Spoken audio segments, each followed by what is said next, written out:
What is going on, YouTube people? Video Cards and Comics here today, talking about a little Pikachu, Charizards, and some sealed wax. One of probably the best things I have purchased over the last few years, starting in 2022. Now, let's get some caveats out of the way. I have not sold anything yet. So anything that I am talking about here is the evil, unrealized gains, which are a hot button topic of the last week or so.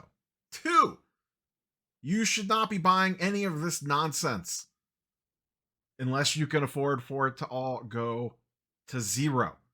This is not investment advice. This is what I choose to do with a small portion of my basically monthly income, give or take. So, with those couple of things out of the way, every product that I talk about, you're going to see exactly what I own and exactly what I paid for it.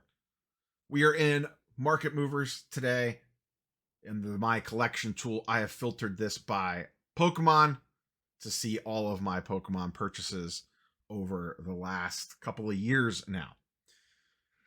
So, Pokemon Sealed Wax is boring, yet to this point, and this can change at any minute, for the most part, if you're patient, remains as close to undefeated as you could get in collectibles.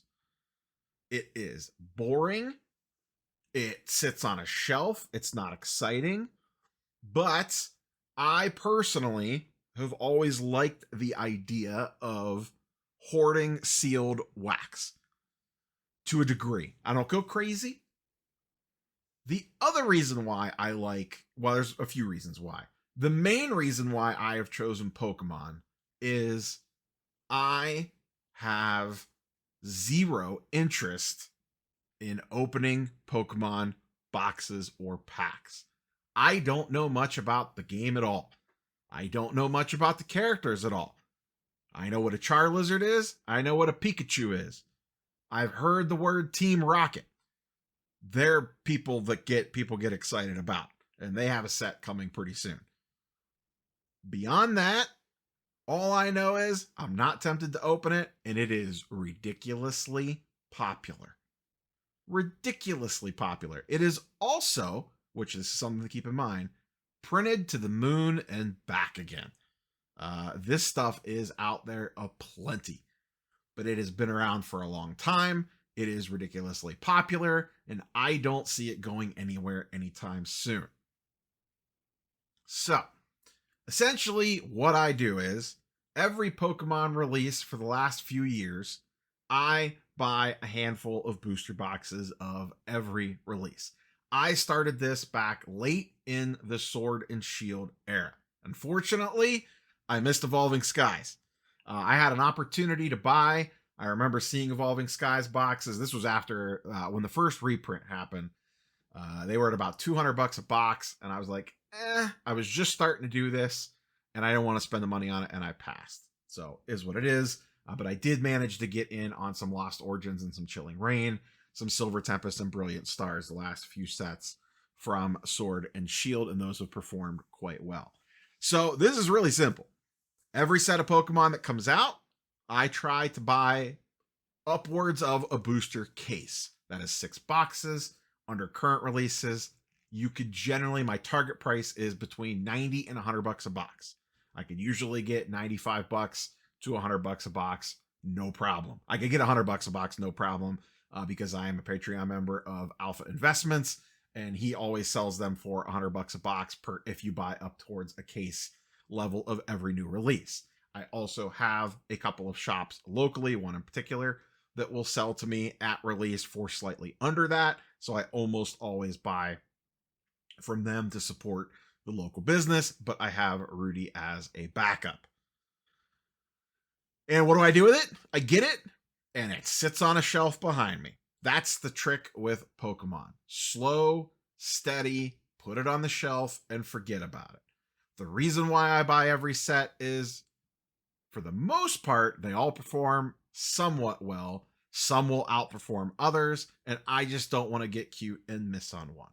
So I will take the ones that go to the moon with the ones that go meh. So overall, this is done extremely well for me on paper. Key thing there, the only Pokemon I have sold is a couple Evolving Skies sealed blister packs that I found at Walmart back in the day, and a couple character collections that GameStop had on sale on a Black Friday deal that I snapped up. So I have this sort of by date order, as you can see. Lost Origins is kind of where I start. Lost Origins and Chilling Reign, I bought these together on a Black Friday deal in 2022. And boy, oh boy, do I wish I bought more. I bought Lost Origins boxes. I remember a local LCS had them on sale, $85 a box. Those now go, it's actually a little less than $260. There was a little weird outlier sale. But they generally go for about $200 to $225 a box right now. So I bought 4 of those at $85, and then you could see on from there. Picked up 2 Chilling Reign. And then at this point is where I started taking it a little bit more seriously in the early 2023, where I started trying to get a case of everything. Case of Silver Tempest, 90 a box. Those are currently at 140 a box.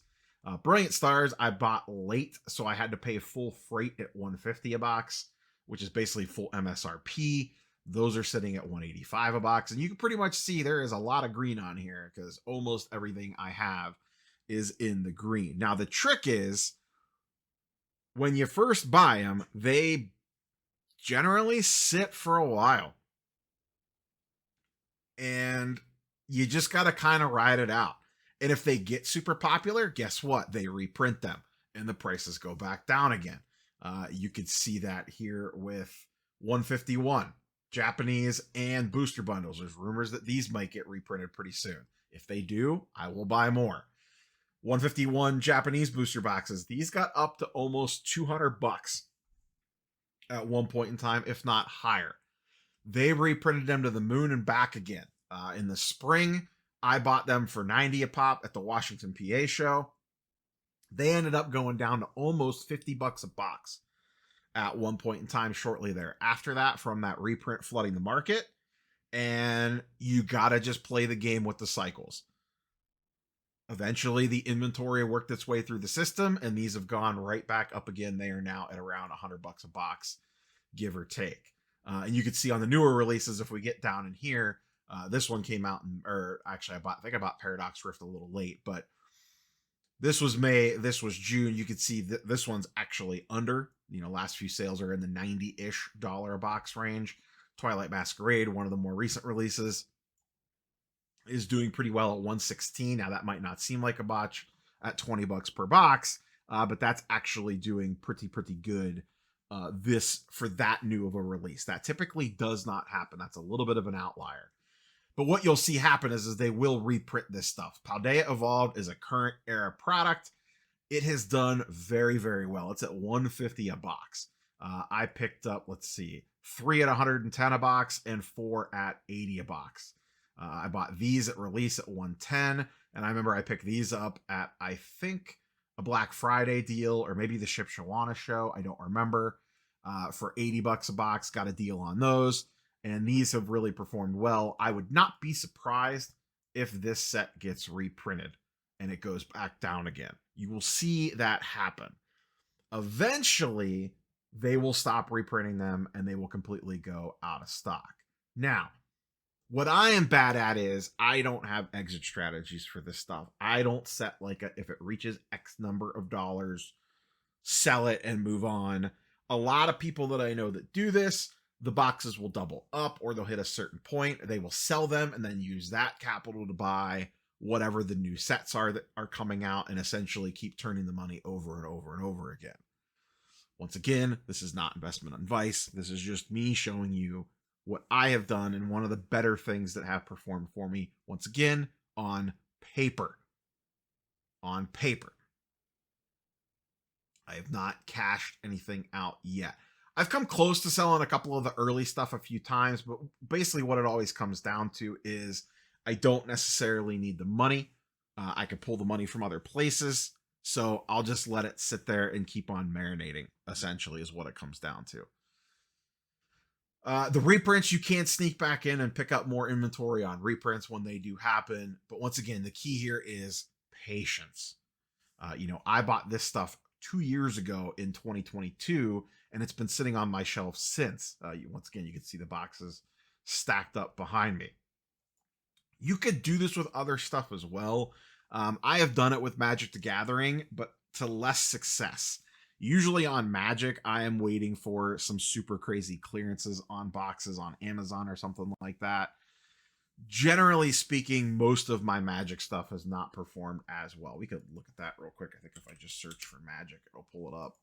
Yeah, so you'll see a little bit more red here, and I also have just less product. This one was a wild ride. This is a really good example of this. I bought a collector booster box case of Double Masters on release in July of 2022. I paid $2K for it. This at one point in time got down to like $1,200 for a case. So I was sitting with like a $600 loss on paper. It has since rebounded. It's gotten almost back to even, but it's taken 2+ years to do that. Right now, these are sitting at about, this sale was in late August. But if I open this up on a per box basis, they're at about 1.9K because it's 8 boxes in a sealed case. A lot of this other stuff that I bought was, you can see because it's all November purchase dates, is around Black Friday. I'll usually pick up Black Friday deals on stuff if things go for cheap enough. Like these Innistrad Midnight Hunt booster boxes went up on, I think, Amazon for $58 a box, shipped and sold from Amazon. Any booster box price for a mainline Magic product, I am willing to gamble at $58 a box. They're still only sitting at $70 a box, but on that low, I'm willing to take the gamble. Set booster boxes at $75 a pop, I am almost always willing to take the gamble on those as well. Brothers War collector box, you can see them in the red there. Dominaria United collector boxes, I got what I thought was a killer deal on these at $150. They're at $160. And I've been sitting on those since December of 2022. They have basically done nothing. So that's the risk on this stuff, to kind of show you both sides of the coin. Here's another one I got smoked on. Dominaria Remastered. I love this product. I really did, because I actually know a little bit about Magic as compared to Pikachu. Still have no issue or no interest in ripping packs. But this one, where I screwed up is, and there was really no way to know this, Wizards printed this to the frickin' moon and back again. I still think it's a great product, but I had 4 boxes at $128 a box on average, and I am still in the red, and I purchased those, I believe, a few years ago. This was one of the better ones. This took a while as well. Lord of the Rings collector boxes. I picked up one for $400 from Rudy on his Patreon sale. And these things have really shot up recently. Most recent sale at $700. There's a few under that, but they're basically going between $600 and $700 a box. The other Lord of the Rings collector boxes are way up as well. But once again, the hold time on that is not as bad on that one. We're looking a little over a year. Same thing here. If I see a booster box for in the 60s of a mainline Magic product, I'm almost always going to grab it. Here's another one. Brothers War set boxes at $62 a pop. Those are doing around $110 right now. And then that was one that I purchased from Rudy from Patreon sale as well. We'll switch back over to Pokemon real quick. And once again, my thing here is I am not tempted to rip this stuff. I have tried playing this game with sports cards. And what ends up happening 9 times out of 10 is I just keep looking over my shoulder, and eventually the little gremlin talks me into ripping something. And I end up ripping it, and then I usually end up getting smoked, feeling sad for myself, and then going, what the hell did you do, you dummy? Now, I did have some, I really don't have that much sports wax anymore. I had some Bowman Sapphire boxes of various shapes and sizes that I actually took to the National and sold for David Adams. They were offering a pretty good cash out price, and I just took it. I've also dabbled a little bit in Marvel. I picked up a couple boxes of Platinum. I still have a Dan Dos Santos Marvel Masterpiece boxes. I kind of like, and once again, it's usually deals. Um, Marvel Platinum, David Adams had a special at the National for like, I forget what it was, but it was pretty reasonable, maybe $250 a box for Marvel Platinum. And I kind of like the idea of stashing some of these upper deck sets, assuming they are losing the license. I think there could be some nostalgia for that product as time goes on. But once again, patience is the ultimate key here. You will buy this stuff and sit on it and stare at it, and it will be flat in the red. And then all of a sudden, it takes off and will slowly start to build up. Some products will dud out and they will just stay flat. Saw it mostly on the Magic stuff, where I've been holding on to those boxes for 2+ years now, and they haven't really moved at all. If, from an order of operations standpoint, if I was going to free up capital to buy something else, or I just needed cash, I would start with Magic first. That's part of the other reason why I like Pokemon. The brand is so strong, and you go to shows, and I'm not even talking about like Pokemon shows, but you go to sports card shows and trade nights, the level of interest in Pokemon from kids is absolutely insane. And I think if you're willing to really hold long term, there is some potential. There's a huge amount of risk. Huge amount of risk. We don't know how much of this stuff is out there. We don't know, however, how many other people are doing the same exact thing. But I like the idea that as these kids age up, at some point in time, they're going to have nostalgia, just like we all did for the stuff that we ripped as kids, and go back to the stuff that they ripped as kids. They're going to remember as a little kid going to Target and begging mom to get them, packs of Paldea Evolved, or Lost Origins, or Silver Tempest, or Brilliant Stars, or Paradox Rift, whatever the case might be. And there might be late demand for those boxes if you're willing to hold that long. I don't know that I'll hold that long, to be quite frank, but this, out of any card, collectible, comic book, anything that I have bought since 2022 in the early 2023, has performed the best. Now, once again, for like the third or fourth time, not investment advice. This is money that I spent that could go to zero, and I am okay with that. I understood that risk when I went and purchased this stuff. But I just like the idea of having a little bit of spread out. I have comic books, I have sports cards in collections, and for what it's turned into, I didn't realize this would be a thing.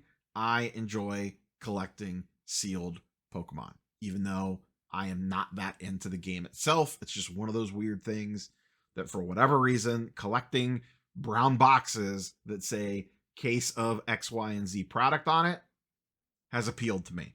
We're all weird people. I don't know what to tell you. So, is there anything that you stash cash into on a sealed perspective? What is it that you like to chase? Am I an idiot for buying sealed boxes of Pikachus and Charizards? And this is not me encouraging you to go buy this stuff. This is me just being transparent, showing you how all I like to spend my cash on stupid things inside boxes. Usually we talk about pictures of men or animated comic book characters on expensive pieces of cardboard or paper encapsulated in plastic that we send to a third party to put a numerical grade on it that we then sell to each other like they are gold bricks. This time we are talking about a card game sealed in packs, sealed inside a box, sealed inside cellophane, sealed inside another cardboard box with stop tape on it that I choose to spend my hard-earned money on. And maybe I'm an idiot for doing that. Time will tell. Curious for your thoughts and comments down below as always. That's all I got for you. Peace.